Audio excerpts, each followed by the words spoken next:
Hello, and welcome to Bands of Confusion, a video cast dedicated to highlighting local Pierce, Thurston, and King County artists, musicians, and venues. I am JW Collier, also known as JW underscore drummer boy on most social medias. I'm the drummer for a local indie rock band, and I am your host. I'd like to give a quick shout out to Radio Tacoma 101.9 FM for hosting this video cast on their radio station. Please tune in on Friday night at 10 p.m. and Saturday night at 9 p.m. to listen to this videocast and all the other amazing shows they have available to you. The idea behind this videocast is to highlight local talent in venues, as well as trying to connect musicians and listeners with each other in an effort to expand the local music community. Each week I will interview and highlight a band or venue. You will get to know the people involved, the motivation behind their music or the music they strive to bring to you, and more importantly, you will get to hear some of the music they are creating. If you or someone you know is in a working band or venue and would like to be highlighted on Bands of Confusion, please reach out to Bands of Confusion on Facebook, Instagram, TikTok, or YouTube, and we will get you scheduled. All right, tonight I'm here with the local Tacoma band Lungduster. They are Tamari Moxie on vocals and keys, Robert Veldkamp on guitar and vocals, Paul Schofer on bass and vocals, and Andrew Foster on drums and vocals. How you guys doing tonight? Good. Great. Yeah, Pretty good thanks, so far. Thanks for coming on. It's good to see you guys. Yeah. Hey, you too. Enjoying the cooler weather. Yeah, for sure, huh? Well, good. So listen, why don't you guys just give me a little bit of background about the band? Tell me about how you met, dynamics maybe, where you got the name, where you're heading as far as a band. Well, the name came into my head some years ago, and over the years I've been in different bands, and I always thought it would be a cool band name to have someday. And this band was kind of the time to get serious with music. It's been kind of a stepping stone all the way to getting here, and after we all kind of found each other, it really felt like something for real, and we felt like we had something to say, and it was a term that to me means it's like working in a coal mine where it's probably going to kill you, but it provides something you love. So like something like that. I get that though. That makes sense. Actually, Robert and I've known each other for 28 years. Wow. We grew up together in middle school and high school. We were in choir together. We have a lot of the same musical training and background. And he reached out to me about starting Lungduster and kind of put the pieces together with Andrew, who I met a few years ago, and got lucky there. Yeah. A drummer who's not in 12 other bands. Yeah, that's the going thing, isn't it? Single and not in 12 other bands. And then I'm the odd man out. I live 4.5 hours away in a little town called Oregon, and so I commute for shows and practice, which is great. Timmery and I have known each other since 2007-ish. Yeah, 2007-ish. Through the old band scene in Spokane, where I played in, of all things, death metal bands. But they were short a bass player. We were in the neighborhood roughly, and it just kind of worked out to come up here and start playing with these guys. And I fell in love with the music and the crew, and everything's just gone fantastic for the last year. And can't wait to get this new album that we're doing on the floor. Yes. Yeah. That's awesome. Yeah. Dang, Paul, that's incredible, man. I'm going to use your name now every time I have a band member complain about driving 20 minutes from, Tacoma to my band space in Puyallup. So that's amazing. So would you say, do you guys have a band leader per se, or is it more of just a collective? How do you guys work the dynamic with the band that way? I feel like we try to keep it pretty democratic, and none of us really go to the table and say, we're going to do this. We say, hey, what are your thoughts on XYZ? And we try to have a discussion about it and move forward from there and make decisions as a collective. We've had some oopsies in the past, like the show that booked for January that I didn't talk to everybody first, that messaged me about. But we made it work, and That's things great. happen. I think it's important, in this environment and in this field, I guess you want to say, communication is just massive, man. Throwing a bunch of people into a group like this in such an intimate setting, having that open communication is huge. Yeah, it's hard enough to get everybody to play the same stuff and see the same that you're all painting at the same time. So Seriously, we're pretty lucky to have okay. that. And so, as a band, how long have you guys been together? Just over a year. Yep. Okay. We actually just celebrated a year as the four of us. So June 24th. No, July 28th. That was our first show. Right. It was June 24th that you called me up. Yes. So just over a year. That's funny. That's great. Well, you guys are doing great. I mean, your music sounds really tight. You sound really good. So, I mean, you guys are on the way, right? That's awesome. Mm-hmm. Yeah, and we're doing it all ourselves. We're self-produced, self-recorded. Very cool. And, just kind of winding it up our own, guys. Yeah. Paul here is an audio engineer, so we kind of have a ringer in that aspect, and we kind of had a discussion as a group as to, okay, we're ready to record. How do we want to do it? What's it going to cost to get a little bit of equipment together? We already have a space, and we decided to just DIY it, and Nice. so far it's been really productive. I feel like as a band, we get about 3 minutes done with every minute we spend on anything, which is unheard of. Like the speed with which we've come together has been unheard of. I've played a lot of music with a lot of people, and we're really focused. That's fantastic. Yeah, that's really good. Yeah, and it's neat. I mean, that's a good question. As we move into the direction music has been going for quite some time now, and away from labels and all that kind of stuff, and all the independent music that's out there. What is your thoughts on how likely it is for an independent artist to record their own music in their own space and get it out there and do something with it? How likely is it? I mean, I try to do it myself. I have my own personal music I've been working on for a good 10 to 15 years, and it is so hard to find the time and the space and the money to be able to do that. So I feel like we are blessed as individuals to have come this far and have the opportunity with Paul and all the knowledge and engineering value we have here to be able to make these products. It's definitely something that I wasn't able to do for a long time, and now I'm just kind of getting my eyes open to the opportunities with the right mindsets. Yeah, I think you're touching on something that's really important. It's it's a collective effort. Garbage in, garbage out. It doesn't matter if you've got all the equipment in the world, all the expertise in the world. If you're not walking lockstep and all on the same page and emotionally mature about how to do it, those studio sessions are just impossible to do. Yeah. So it's really good to have the group of people that we do to working with each other. Everybody's superbly professionally minded, but also parties. That's great. Gotta have that balance, right? Yeah, absolutely. Gotta have some fun while you're doing it, right? Otherwise, what's the point? Yeah. Exactly. Yeah. Well, good for you guys. That's really cool to hear. So let's go ahead and we'll move on to just I'd like to throw some questions out to the band and have you guys answer them individually, just kind of your thoughts on some things. But we'll just keep it really simple to start. What would you say is your biggest influence, got you into music, got you to where you are today? Ooh, as a band, or it could be individually. What got you guys here on your own? Wow. I'll go first. Yeah, go for it. I'm used to this question. I've been performing since I was very young, about 5-6 years old, and music was always part of my household. My father was a choir director in church, and I was fortunate enough to grow up in a school district that really supported music arts. The Sumner School District was and still is quite amazing when it comes to music and theater, and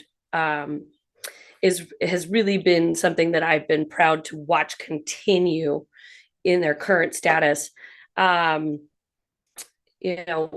influences when I was younger was more the alt rock kind of, No Doubt, okay, Garbage, that kind of sound. And even though I was never able to really perform any of that until I was an adult, I think the classical training that I have through choir, and I actually have a degree in opera, Wow. has allowed me to have a foundational strength to emulate those sounds and really follow in the footsteps of some of the strong, powerful rock female performers that are out there. And now, as a female rock performer, it is amazing to see people like Maria Brink and Lizzie Hale and Amy Lee just come out and slap people across the face and say, Absolutely. You're going to. I love it. You just brought it up. 3 of my favorite people. That's rad. Yeah.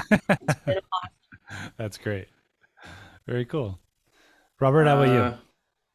I grew up in Sumner as well, and was a busy, overactive child. And at some point, like, my best friend got a guitar, which meant I started playing guitar, and we picked up from there.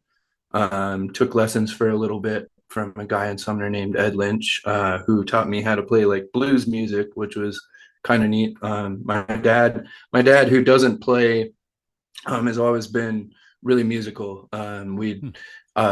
Saturday mornings, I'd always wake up with like really loud, like Mad Season or Alice in Chains, like blasting through the stereo or stuff like that. And then my mom would always have like her Moody Blues and her Enya and Lorena McKenna and all that. So like we listened to all kinds of different stuff. I came up in the age, grunge was pretty popular. So I played a lot of that kind of stuff growing up, which still carries through a couple of our songs on our record, or songs that I wrote when I was 15 years old. And then at some point had to choose an elective at school, and it was either join band or join choir. And I figured I was already kind of playing an instrument and I wanted to develop that on my own. And so I started choir and I never stopped. And it taught me a lot of music theory and how to be a part of an ensemble and dynamics and stuff like that. And then kind of went off and did the metal band thing for a while, and then had kids and did that thing for a long time. And somehow all of our paths crossed, and full circle, we're back in the same fishbowl and and making music. And it's kind of what I've always wanted to do, and we do now. So that's great. I love it. All right, Andrew, how about you? Well, for me, so I'm from Southern California. I kind of got into music down there, moved up here, and then it's kind of weird how it all happened because I lived up in Everett, and one of my good friends moved down here to Pierce County, and he started a band up and needed a guitar player. So I joined that band up, and that was, we were called Bleed the Stone at the time, and I was traveling down here to Pierce County for a good 2 or 3 years. Before I moved down here, and then the whole band just disbanded. I got plugged in down here, and that just, I took a hiatus from playing drums. Actually, I hadn't played drums in 3 years before I got together with Lungduster. Wow. So it was kind of nice to pull him back out of the storage, the storage bin. Sure, yeah. That's actually a pretty funny story. Yeah. His audition. Came over, and we didn't have a drum set up, right? But we had like the little like $100 like wish.com like play school like electric drum. Like, okay, just my size. Okay, listen to this stuff. Beat on this plastic for a minute. Let me, let's see if you got your chops and stuff. And you could tell the kid could play drums. And so it was like for like an hour and a half doing that, and it was like, all right, well, what do you think of the songs? And he's like, well, I like them. And so yeah, that is funny. That's very funny. I love Back it. to your question, influences. I forgot to answer influences. That's all right. I was a big Travis Barker fan, of course, and then I'm a huge Tool fan. So Danny Carey all day. Nice. They're drummers, great talents. I love both what they do. So, but I could go on and on. Absolutely, yeah. Danny Carey's a good one right now. And are you going to see him in October? I haven't. No, I saw them last Aftershock two or 3 years ago. I think I seen Okay. them. Yeah. They're coming back in October. I'm going again. Yeah. I'll see them anytime I can. Yeah. Good for you. Heck yeah. Cool. Awesome. All right, Paul, what about you? Oh God, what do I even say about myself?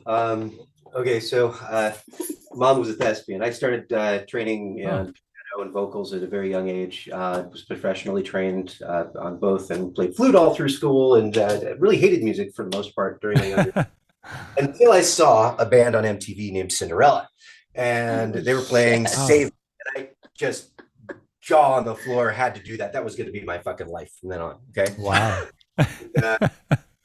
No F-bombs, man. That's all right. We'll cut it out. Right. So that was going to be my life from then on.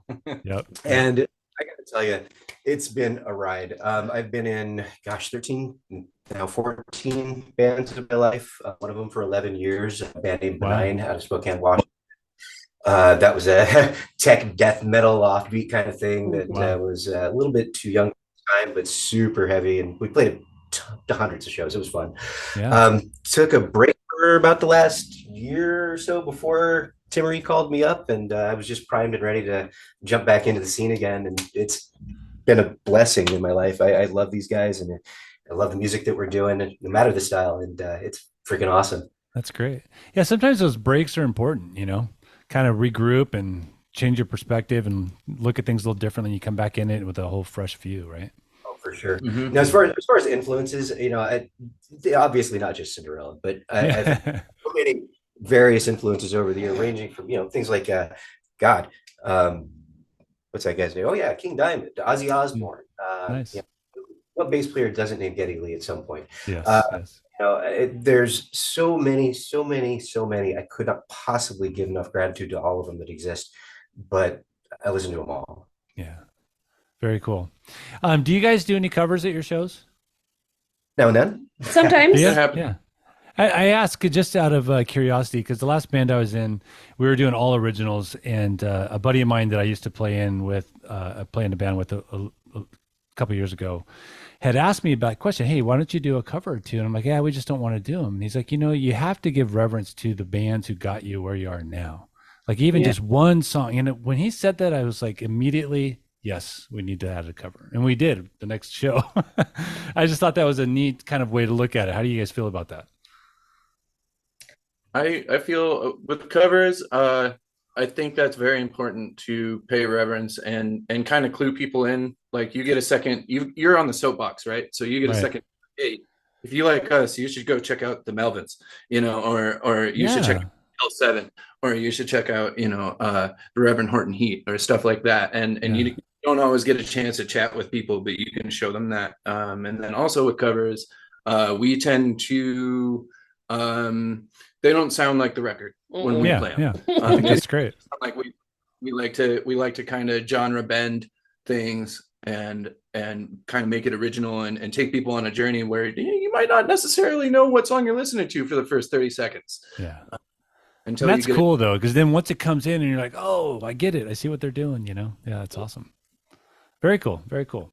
All right. How about this? Let me ask you, if you could go back in time to when you first picked up your first musical instrument or had your first musical experience and could give yourself one piece of advice, what would you tell yourself as you walk into the music world? Practice. Oh, that's too easy. Everybody's practice, huh? That's interesting. Yeah. I think that makes sense. I can't tell you how many experiences I've had where, especially through high school and even a bit while I was in college and in my mid 30s, that I went into a performance freaking out, so nervous that I was going to screw up, but I did it to myself because I was not fully prepared. Yeah, that's the worst feeling in the world. Yeah, it really is. So practice really is the key. Suffer for your art. What's that? You should suffer for your art. Suffer for your art. Interesting. Okay. Yeah, fingers bleeding, man. You got to do it. Yeah. That's great. Okay, that's good. Do you guys, and this doesn't have to be everybody because it's kind of a hard question, but not a hard question, but it can be hard to kind of come up with something on the spot. But as a band or individually, do you guys have any interesting stories about your musical journey? Something that's happened throughout your time, maybe on stage, maybe with a band member, maybe on a tour of some sort, something like that. Do you guys have any stories you could share about something that happened on the road or while you're playing music? Are we allowed to tell you stories?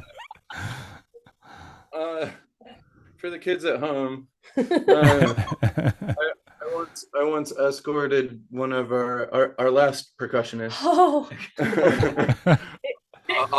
off during a show. Escorted him off stage.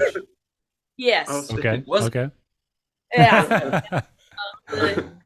It was an interesting experience, and one that I hope nobody ever has to live through. But that was interesting to have happened, and we could check that box off. Mm-hmm. Yeah, you did it. Moving on. That's crazy. Wow.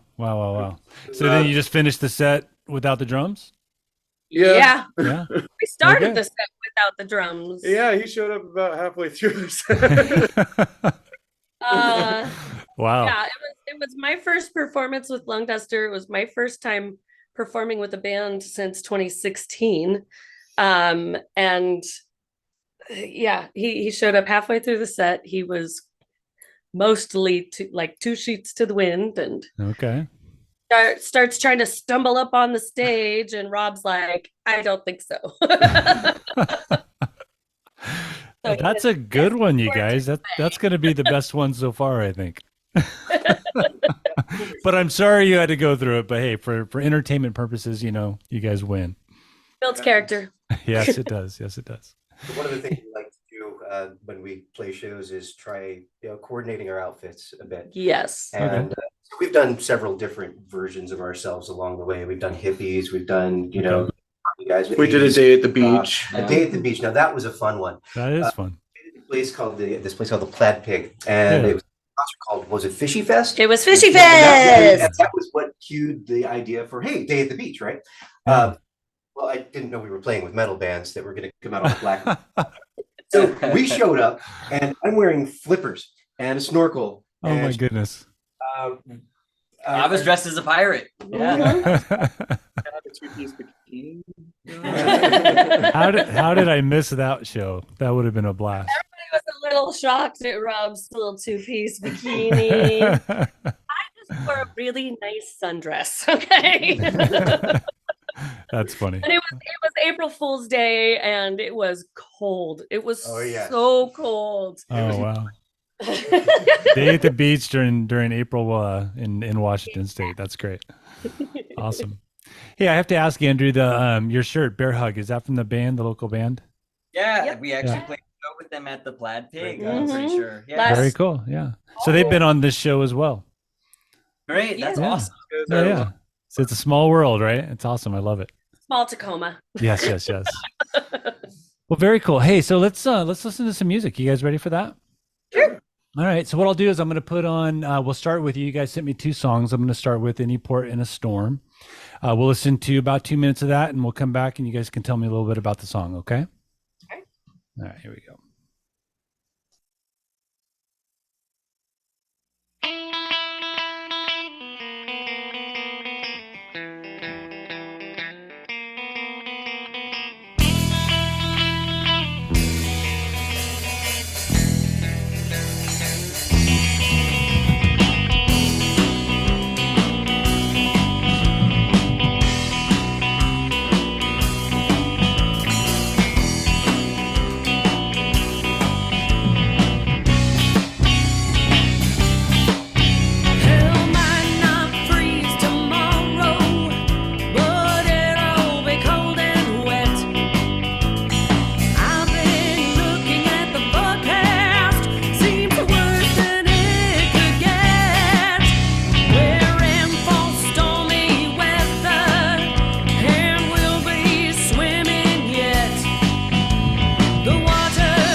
Any Port in a Storm by Lungduster.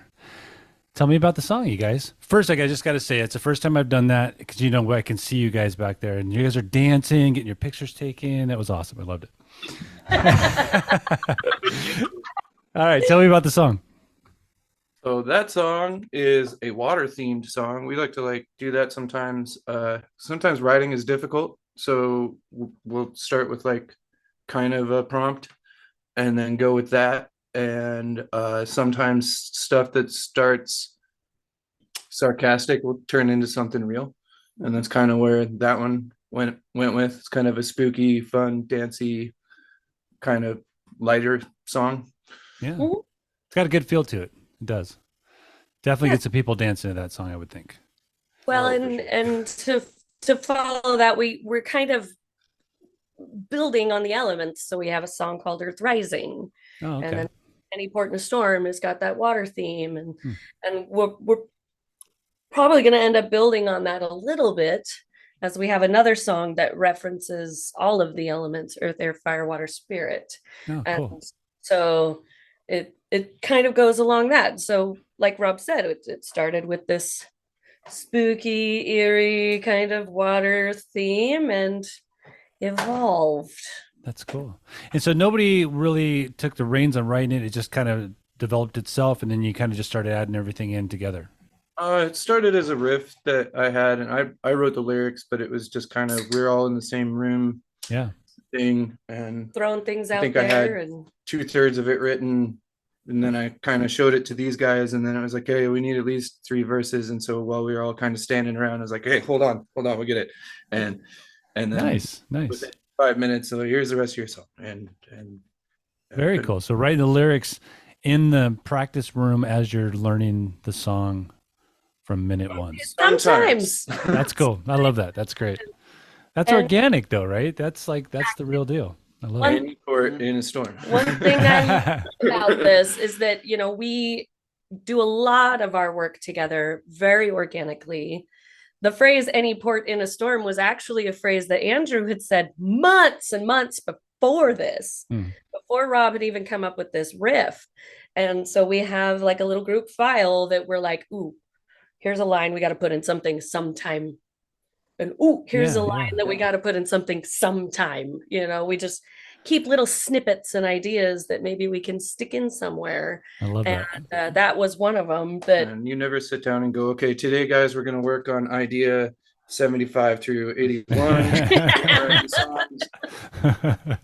You just kind of put it in a little mental box for later. Yeah, that's great. And same with the riffs and all that too, right? I know as a drummer, the same thing happens to me where I'll just be messing around someday and something will happen and be like, hey, I just got to use that somewhere, and start thinking about how to build around it, right? And I'm really big about hearing back the material just so I can either reference back and repeat it, or I can make a little alteration and come back to the table and try it again, and hopefully improvements or something. And definitely. Very cool. Very cool. All right, let's move on to song number 2. So we will be doing Alcohol and Barbiturates. Oh.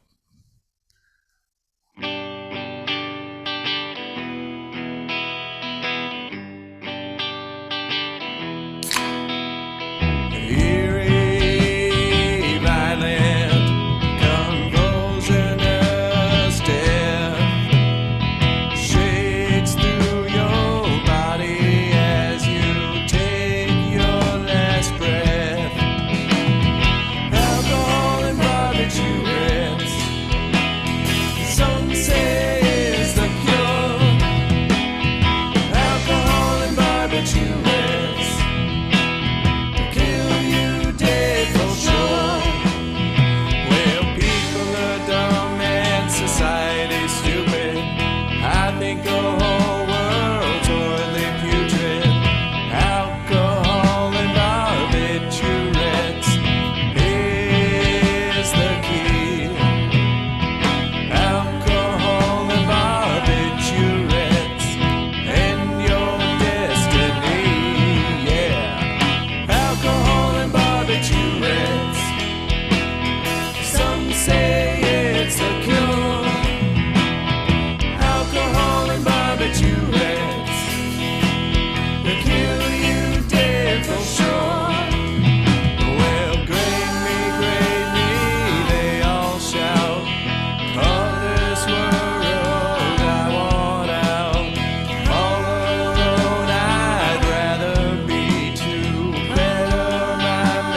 All right, guys, tell me about this one. There's an old song. That's a song that I wrote when I was probably 15. That comes from the depressive, dark mind of a teenager. Wells in the basement. As a 15-year-old boy. That's what that song. That's how they say Jimi Hendrix died. Okay. Yeah. Wow. The only way I can get through the sadness is by playing Skidamarinka Dinkadinks on the drums.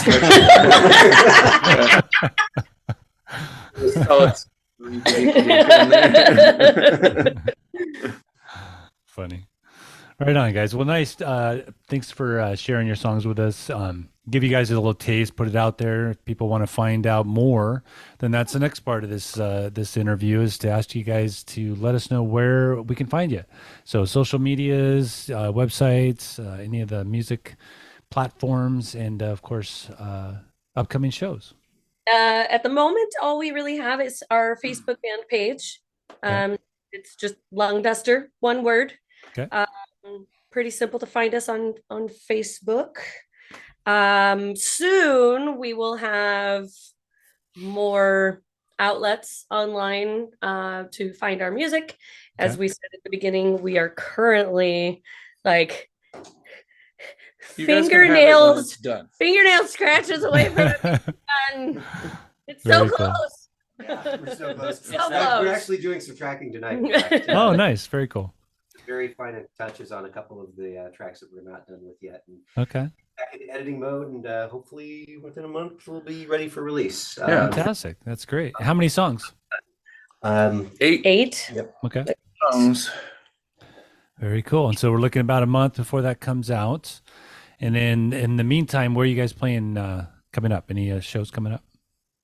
We are, well, three-quarters of us are playing at the Valley this Friday. Okay. And doors are at 8. Music starts at 9. Yep. You And guys first, second, third? We're playing with Charles Dane Norman from the Okay. Chris Effect, and Raising Arcane is going to be headlining that night. Very cool. All right, so second, so you guys will be on usually around what, 9:45, something like that. Yeah, you know how it goes. Yeah. All right. And then I'm just gonna say it because by the time this comes out, hopefully it will be announced. We are also playing Punks in the Woods 17. Punks in the Woods! Punks in the Woods! Woo! Nice. Very cool. Awesome. Well, like I tell everybody, this is a new podcast and a new idea and everything. What I'm trying to do is kind of make the Bands of Confusion bands, a family. So as we move forward and I get more established on how this is all going to work, I'm going to try to have you guys set up with anytime you're playing live shows, let me know. I'm going to have something on Facebook or whatever as far as the Bands of Confusion bands from Tacoma and Seattle, where they're playing and that kind of thing. And so reach out, let me know what's happening there. And since you're playing Friday, I may try to get out there because that's a big part of this whole thing I'm doing here is trying to get musicians supporting musicians, right? So I'll see if I can make it out there Friday. That'd be great to see you guys play. We hope you can make it. That'd be cool. Yeah, definitely. So thank you guys for coming on. Very nice to meet you. You guys are a lot of fun. I love, my favorite part of the whole thing was watching you guys dancing and getting your pictures taken during the song. That was really cool. Thanks for having me. Yeah. Thank you guys. Thank so you. much. Thank you again to Radio Tacoma 101.9 FM for hosting this video cast on their Tacoma radio station on Fridays at 10 p.m. and Saturdays at 9 p.m. Thank you for taking the time to log in or tune in to Bands of Confusion, a video cast dedicated to highlighting local Pierce, Thurston, and King County artists, musicians, and venues. I am J.W. Collier, also known as JW_drummerboy on most social medias. I'm the drummer for our local indie rock band, and I am your host. I will see you next week, but until then, get out there and see some live music and support our amazing local music community.